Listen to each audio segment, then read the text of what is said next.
Boa noite, meus amados irmãos. Então vamos continuar falando a respeito do ânimo escatológico. E hoje eu queria meditar um pouco com vocês sobre a luta que vivemos dentro da nossa própria mente, sobre acreditar nas promessas de Deus ou não, toda essa confusão que tem dificultado nós vivemos animados, crendo nas profecias, nas promessas que o Senhor nos deu, que temos em mãos, e nós vivemos essa luta, Então tudo parece que é um campo de batalha a nossa mente. Eu queria então meditar e pegar alguns conselhos da palavra de Deus sobre como nós devemos guiar nossas mentes em relação a tudo isso. Então abra sua Bíblia aí em Colossenses, nesse texto que o Thales leu, capítulo 3,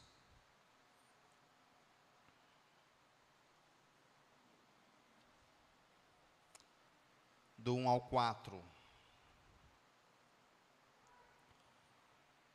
Portanto, se foste ressuscitado juntamente com Cristo, buscai as coisas lá do alto, onde Cristo vive, assentado à direita de Deus. Pensai nas coisas lá do alto, não nas que são aqui da terra, porque morrestes e a vossa vida está oculta juntamente com Cristo em Deus. Quando Cristo, que é a nossa vida, se manifestar, então vós também sereis manifestados com Ele em glória. Vamos orar. Deus amado, querido, nos ajuda, Pai, a ter uma mente que pensa nas coisas lá do alto. Nos dá graça, Deus, para podermos ter uma mente assim, vivermos assim. As nossas escolhas, o nosso caminhar aqui possa ser definido ou gerido por uma mente que pensa nas coisas do alto. Em nome de Jesus eu te oro, pedindo que o Senhor nos abençoe essa noite, fala ao nosso coração, nos instruindo segundo a Tua palavra. Amém. Então hoje vivemos um tempo de grande confusão nos pensamentos. Somos influenciados sobre como pensar. Temos uma mente corrompida pelo pecado e isso afeta a forma como pensamos. É difícil pensar certo, não é? Eu vivenciei isso segunda-feira. Então, segunda-feira, amanheci assim, não estava um dia muito legal, e começa a bater aquela irritação. E aí eu disse para mim mesmo, eu tenho que pensar certo. Que à medida que você vai pensando errado, você vai agindo errado, não é? E aí você então tem que pensar certo. Mas é difícil. E aí sempre vem essa pergunta, como manter o ânimo escatológico, pensando no nosso futuro, diante de uma situação assim. Então, no texto que nós lemos aqui, Paulo declara que o povo de Deus, que ressuscitou com Cristo, que nasceu de novo, que tem um relacionamento com Cristo, que está em Cristo, esse povo deve viver pensando nas coisas lá do alto. Paulo também disse em 2 Coríntios 4,18, que nós não devemos atentar nas coisas terrenas, ou nas coisas, digo melhor, passageiras, mas nas coisas eternas. E esse atentar aqui nos remete a isso, a pensar nas coisas eternas. E isso é que dava esperança a Paulo, e isso é que o fazia não desanimar. Ele mesmo diz, por isso não desanimamos, não atentando nós nas coisas que se veem e também nas coisas temporais. Era isso que levava Paulo a não desanimar. E em Filipenses 4:8, Paulo, ajudando aqueles irmãos que estavam vivendo em inquietude ou ansiedade, preocupados com algumas questões da vida deles, Paulo escreve da prisão, dizendo para eles ocupar o pensamento com tudo que era verdadeiro, respeitável, justo, puro, amável, de boa fama, virtuoso e louvável. Eles deviam ocupar o pensamento com isso, e o Deus da paz guardaria os corações e as mentes dele em Cristo Jesus. Não é interessante isso? Em 2 Coríntios, eu queria que você deixasse marcado aí, Colossenses 3, e abrisse lá em 2 Coríntios, capítulo 10, versos 4 a 5. Para a gente perceber essa luta e essa guerra que existe dentro da nossa mente.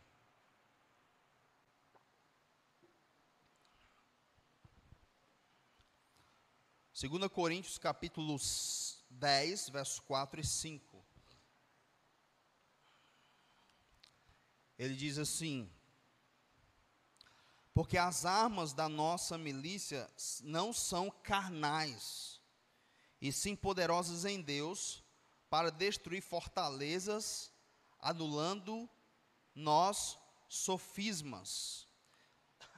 Então, o que seriam essas fortalezas aqui? Quando Paulo escreve para esse público aqui, para eles era muito claro. A gente pensa destruindo as fortalezas, a gente só lembra da nossa cidade, né? Ou do clube.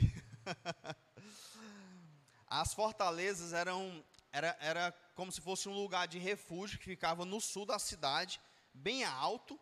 Então, quando uma cidade ela era invadida e as pessoas estavam perdendo a guerra, elas fugiam para esse lugar e era difícil alcançar essas pessoas lá. Eram as fortalezas.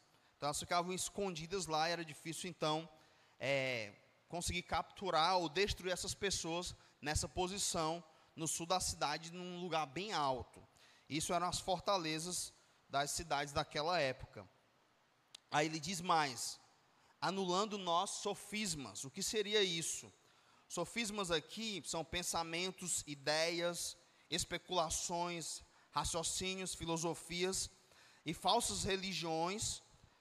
São consideradas tudo isso formando essas fortalezas ideológicas, as quais os seres humanos usam como barricadas ou proteção para se colocarem contra a verdade de Deus. Então, isso seriam os sofismas. Eles usam todos esses pensamentos, esses raciocínios, ideias e filosofias para se proteger nessas fortalezas.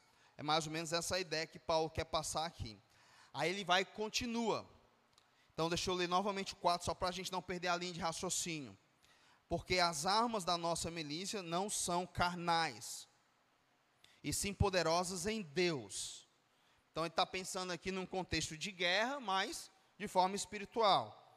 Então, ele tem as armas, não são carnais, sim poderosas em Deus, para destruir fortalezas, anulando nós sofismas. Então, você vai destruir a fortaleza como? Anulando esse sofisma, que funcionava como barricadas para destruir a fortaleza. Beleza? E que seria isso? O que está lá nessa fortaleza e com essas barricadas são os sofismas? Ele continua: e toda altivez que se levante contra o conhecimento de Deus. E olha só o que ele vai dizer: e levando cativo todo pensamento à obediência de Cristo. Então é como se ele estivesse numa guerra dentro da mente dele. Na mente dele tem ideias, tem religiões falsas, tem filosofias, tem pensamentos, especulações, e eles estão lá protegidos nessa fortaleza. Então ele vai tentar destruir, vai se levantar contra tudo isso, para tentar derrubar isso, e as armas que ele vai usar, elas não são carnais, e sim armas espirituais, poderosas em Deus, para destruir tudo isso, e toda a altivez que se levanta contra o conhecimento de Deus.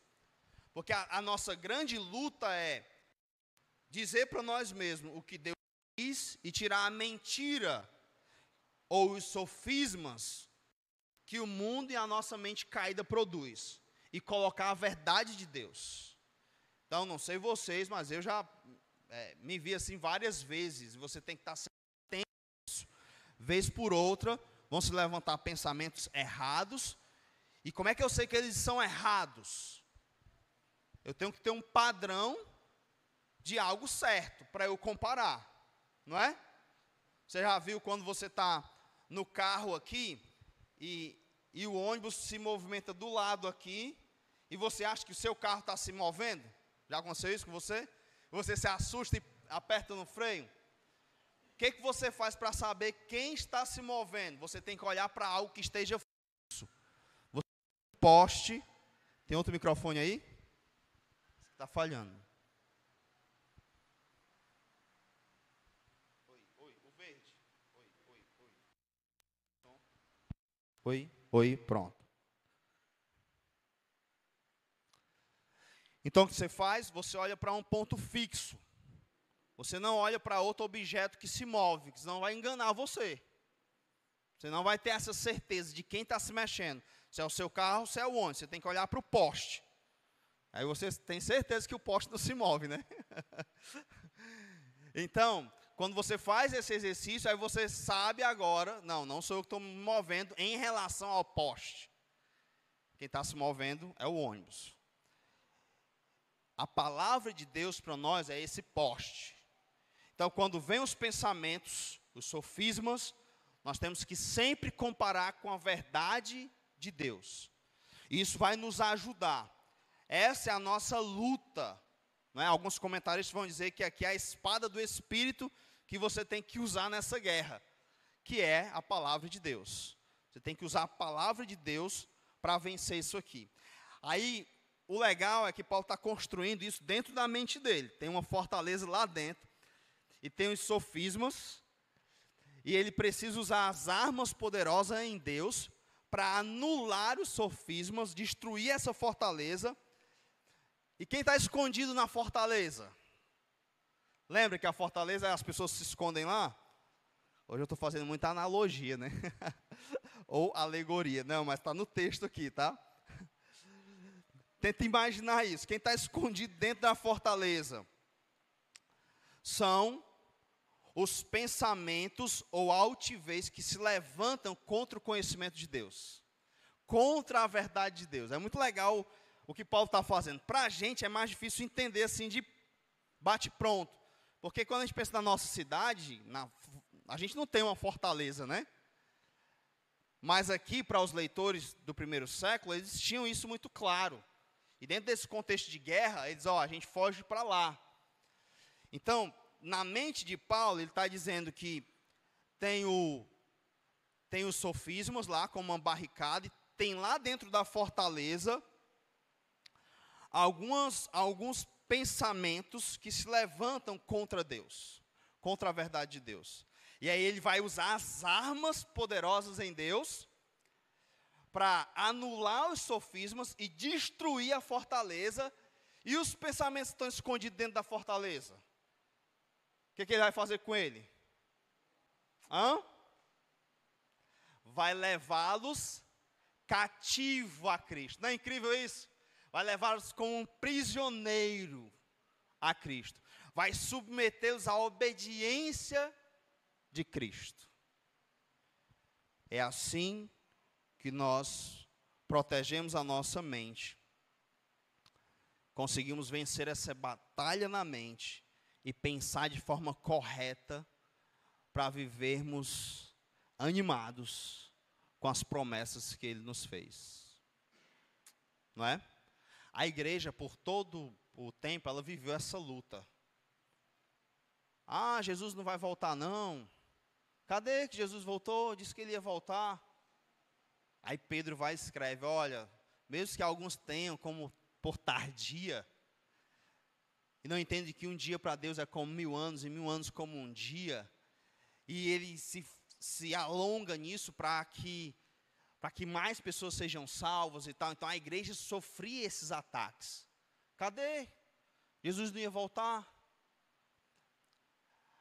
Ela vivia sofrendo ataques. Ainda em Pedro também, os irmãos eram acusados porque eles não corriam no mesmo desenfrear dos incrédulos pelas coisas dessa vida. Eles eram criticados por isso. Já pensou? Então, o que é isso? Imagina só, como que o mundo bombardeia o pensamento dos nossos jovens e os nossos também. Dizendo, para você ser gente na vida, você tem que fazer o quê? Tem que estudar, tem que se formar e tal. Nada contra isso, tá? Mas é verdade isso que para você ser gente na vida é só se você tiver um diploma? Isso é verdade? Como é que eu sei que isso não é verdade? Porque outra pessoa disse diferente? Não. Porque a palavra de Deus não diz isso. E ela fala contrário a isso. Quando ela vai pensar na dignidade do homem, o fato dele ser um ser humano, dele ter essa glória, ser a glória da criação, é porque ele foi criado à imagem de Deus. Vamos pegar aqui, por exemplo, o homossexual. Ele deve ser maltratado por causa da escolha sexual dele? Não. Aí tem gente que diz, não, tem que ser maltratado. E onde é que eu vou aprender que ele, mesmo tendo uma opção sexual assim, contrária ao que Deus diz, ele ainda tem dignidade? Como um criminoso tem dignidade, como qualquer outra pessoa tem dignidade. Independentemente daquilo que ele faz, porque ele foi criado à imagem e semelhança de Deus. Por isso ele deve ser respeitado. Entende? E aí, a gente vai viver essa guerra. São muitas verdades, entre aspas, no mundo, muitas filosofias, muitas ideologias. Então, hoje agora está na moda aí, né? Eu fui até convidado para gravar um podcast sobre bebê reborn. Aí eu disse, irmão, ultimamente eu estou sem tempo, ó, mas se for lá para o dia 15 de junho, dali depois da segunda quinzena, eu posso ainda tentar estudar esse negócio aí, estudar os bebês reborn, para ver o que eu vou dizer, né? Enfim, mas a pessoa chega e diz, não, é isso aqui agora, e está essa confusão na mente, né? Hoje em dia, por exemplo, tem pais de bebê reborn, mas tem pais de pet. Não vou perguntar se aqui tem pai de pet, tá? Enfim, mas eu trabalho com móveis projetados e eu faço apartamentos inteiros para pets. Já fizemos orçamento de closet para pets. E, enfim, não há nenhum problema nisso. O problema seria humanizar um animal. Aí isso aí é errado. Ah, pastor, como é que você sabe que não é errado comprar roupa para animal? e o senhor afirma que é errado tratar um animal como uma pessoa? Quem foi que disse isso? Aí eu tenho que ir para o que Deus diz. Certo? Então eu vou em tudo na vida, quando a minha mente produz algo, e geralmente o que a nossa mente produz, pelo momento em que a gente vive na humanidade, isso tem nos entristecido, nos desanimado, nos feito cabisbaixos. E aí como é que então eu vou lidar com isso? Eu tenho que fazer isso aqui que Paulo disse. Eu tenho que ir lá na fortaleza, lá dentro da minha mente, que está bem guardadinho. Às vezes você viveu a vida inteira pensando desse jeito. Você foi ensinado um conceito para você. Aí você viu a vida inteira pensando assim. É difícil você desfazer isso. Então está lá na fortaleza e você tem que ir lá, anular os sofismas, destruir a fortaleza, pegar esses pensamentos e levá-los como prisioneiros e submetê-los a Jesus Cristo, como Senhor, como aquele que é a verdade, o caminho e a vida, como aquele que é a verdade absoluta, e jamais deve ser submetido a outras verdades, entre aspas, aí. Então, meus amados irmãos, levando cativo todo pensamento à obediência a Cristo. É assim que nós vamos vencer essa batalha. É assim que nós vamos começar a pensar biblicamente. E é assim Voltando para o texto principal lá, de Colossenses. É assim que nós, cristãos, reunidos já em Cristo, estando em Cristo, quando ele diz assim, portanto, se fostes ressuscitados, não é uma condicional aqui. Na língua original seria, já que fostes ressuscitados com Cristo, é dessa forma que vocês devem viver. Vocês vão buscar as coisas lá do alto. Mas vocês vão concordar comigo que nem sempre nós conseguimos viver assim. Às vezes nós esquecemos das coisas lá do alto, não é assim? E vivemos pelas coisas daqui de baixo. E quando as coisas daqui de baixo dão errado, os nossos projetos, sonhos e tal, nós desanimamos com as coisas lá do alto. É uma confusão na nossa mente. E aí nós precisamos então fazer esse caminho. Levar tudo isso como prisioneiro à pessoa de Jesus Cristo. E o que se espera de nós, cristãos, já que fostes ressuscitados juntamente com Cristo, é que nós busquemos as coisas lá do alto, onde Cristo vive, assentado à direita de Deus. Pensai nas coisas lá do alto, não nas que são aqui da terra. Isso aqui não é nada fácil. Primeiro eu queria refletir com os meus amados irmãos, o que seriam, você já pensou nisso? Pensar nas coisas lá do alto. O que seriam essas coisas lá do alto, né? Sabe que seria a praça que vai ter lá? As folhas que vai servir para a cura das nações? Sabe que seria o rio, né? O que seria essas coisas lá do alto? Alguém? Hein, Tiago? O que seria, né? As coisas lá do alto. Vocês têm que pensar nessas coisas. Então, quando a gente vai tentar materializar para pensar nelas, é difícil. Não sei se vocês concordam comigo. Mas para mim é difícil pensar em algo. A cidade de calçamento de ouro, é isso que eu vou ficar pensando e tal. Será que era isso que Paulo tinha em mente? Eu acredito que esse texto, ele responde o que seria essa coisa lá do alto. Porque percebam a ênfase que ele vai dar aqui numa pessoa. A coisa aqui, na verdade, é uma pessoa. Ele diz assim, portanto, se foste ressuscitado juntamente com Cristo, buscai as coisas lá do alto, onde Cristo vive. Esse é o primeiro sinal. Assentado à direita de Deus. Pensai nas coisas lá do alto e não nas que são aqui da terra, porque morreste, e a vossa vida está oculta juntamente com Cristo em Deus. Aí ele diz assim, quando Cristo, que é a vossa vida, se manifestar, então vós também sereis manifestos com Ele em glória. Vocês percebem que tem um personagem central aqui? Perceberam? Que está envolvido em tudo. Seria uma mente focada num evento. Que evento é esse? Um encontro com essa pessoa.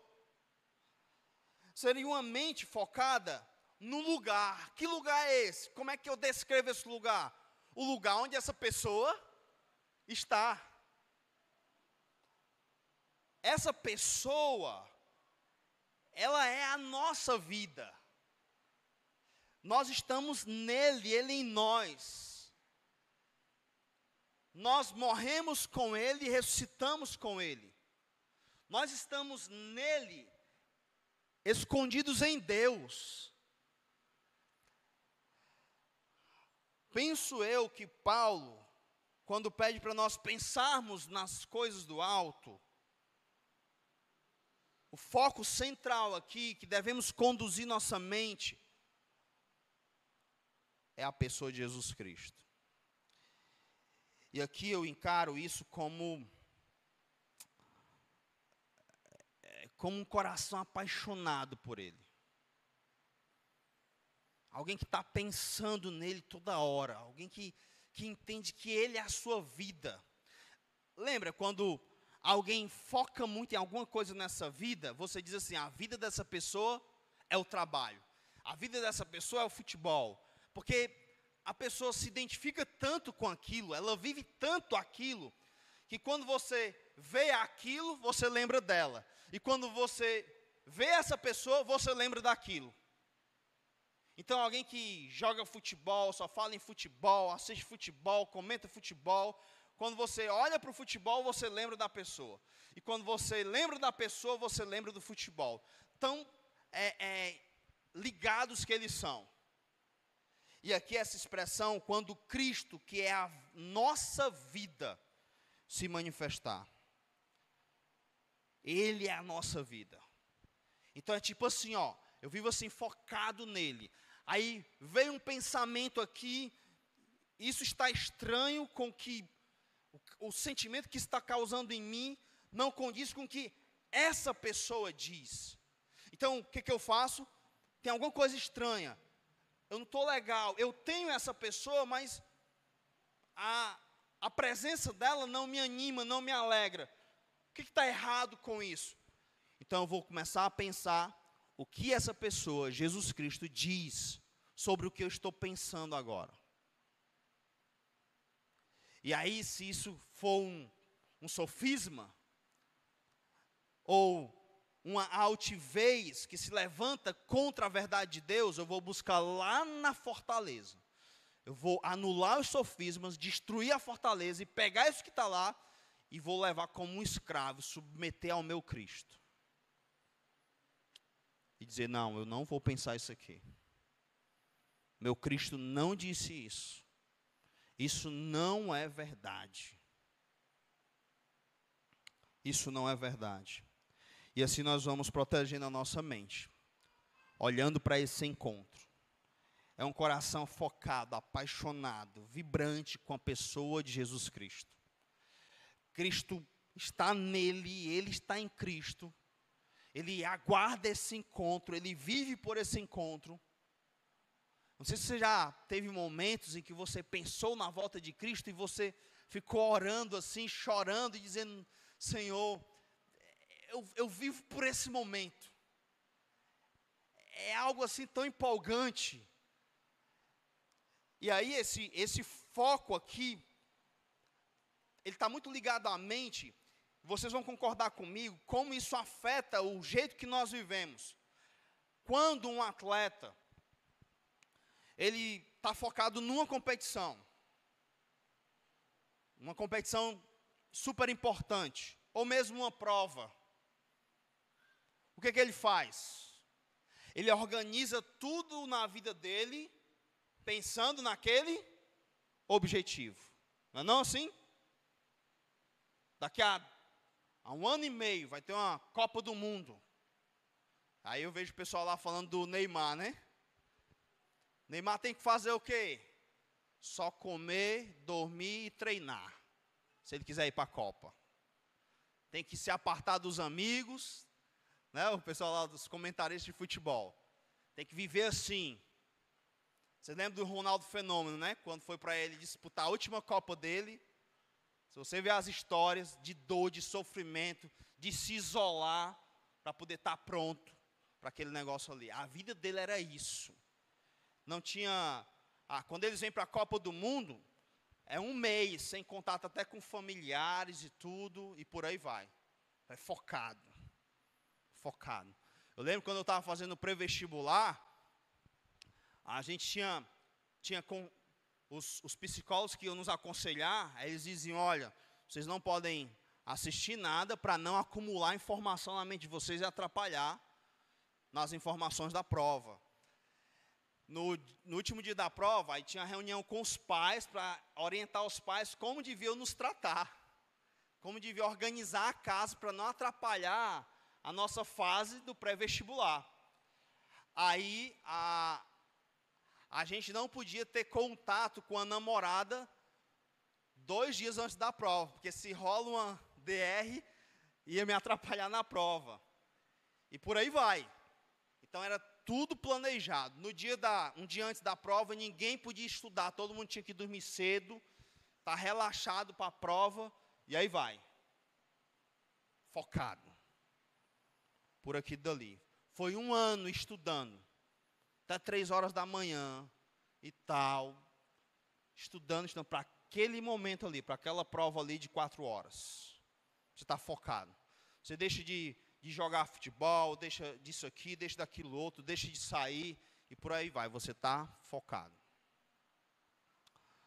Então, a sua vida é determinada, as suas escolhas, por esse encontro. A sua mente está focada nisso. Pois bem, é o que Paulo está dizendo aqui. A gente tinha que viver assim, por Cristo. Focado. E todo pensamento que se levantasse contra isso, a gente tinha que ir lá, anular os sofismas, destruir a fortaleza, pegar esse pensamento e levar como um prisioneiro até ele. Submetê-lo.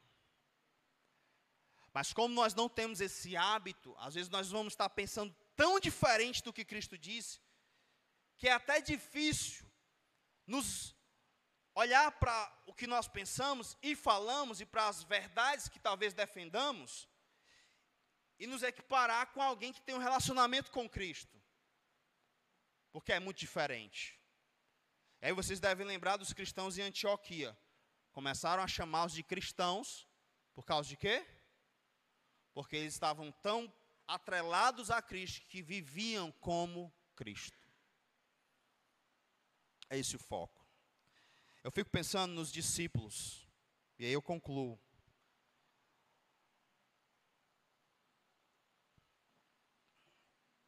A tristeza dos discípulos estava relacionada ao fato de Jesus prometer que agora ia ter que ir. Então, quando ele diz em João 14, não se turbe o vosso coração, crede em Deus, crede também em mim, não fiquem assim, desanimados, é porque ele ia. E quando chega no capítulo 16, ele vai dizer, olha, eu vou agora, e vocês vão ficar tristes. Enquanto isso, o mundo vai se alegrar, mas outra vez vos verei. E o vosso coração vai se encher de alegria, e essa alegria ninguém vula tirará. Então percebam que a alegria está ligada à pessoa de Jesus Cristo. Eu vou, vocês ficam tristes. Quando eu volto, vocês se alegram. Entende? É Ele, é a pessoa dele. Pensar nas coisas do alto, viver assim, é estar cheio de Cristo. É estar pensando nele, é estar se submetendo a ele, é se alegrar naquilo que o alegra. Isso é o significado de alguém piedoso, é se entristecer com aquilo que entristece a Cristo, é sentir o zelo, o ardor, quando o nome dele é desonrado, é viver essa caminhada. Felizes porque temos o Senhor. Com a mente focada nele. Uma mente que pensa lá no alto, onde ele está. Uma mente que quer muito encontrá-lo. E uma mente que é capaz de dizer, quando Cristo, que é a nossa vida, é nosso tudo, é a minha vida. Sem ele, eu não sou nada. Sem ele seria o fim para mim. Quando ele se manifestar, então vós também sereis manifestos com ele em glória. Que Deus, meus amados irmãos, possa encher nosso coração dessa paixão pela pessoa de Jesus Cristo. Que os momentos difíceis aqui nessa vida possam ser superados com a mente que está pensando nesse encontro. Está pensando nele. Quando Paulo escreveu isso aqui, ele estava preso. Quando Paulo escreveu para os filipenses, ele estava preso.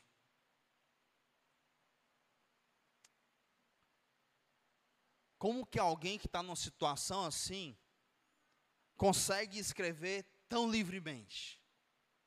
Como que alguém que está preso, consegue falar como um livre, não é? Não vê desânimo. A carta aos Filipenses é conhecida como a carta da alegria. E é alguém que está preso numa situação ruim, dizendo: não fiquem inquietos por coisa alguma. Aí com Paulo não dá nem para você dizer, né? Paulo não sabe nem o que eu estou passando. Ele estava preso. Não fiquem, coloquem tudo diante de Deus pela oração e súplica. E a paz de Deus guardará a vossa mente e o vosso coração em Cristo Jesus. Já pensou? Aqui não é uma promessa de que o problema vai ser resolvido. É uma promessa de que algo vai acontecer na minha mente e no meu coração. A paz de Deus vai guardá-los, intactos, focados na pessoa de Cristo, olhando para esse momento como um momento, enquanto aguardamos algo eterno e glorioso. Amém? Que Deus nos dê graça para vivermos com a mente assim. Vamos orar. Senhor, nos ajuda, Pai. Em meio a tantos pensamentos que a nossa mente produz todos os dias, como somos bombardeados, e o Senhor nos dê graça, possamos pensar nas coisas do alto, pensar no nosso Cristo, sonhar com esse encontro, de um dia poder abraçar o nosso Salvador e pessoalmente, face a face, agradecê-lo por tamanho sacrifício. Nos ajuda, Deus, abençoa o teu povo, a tua igreja, a levar todo o pensamento cativo, submisso à obediência de Jesus Cristo, nosso Senhor e Salvador. Ele que é a verdade absoluta. Nos ajuda, Deus amado. Em nome de Jesus Cristo, que eu te oro. Amém.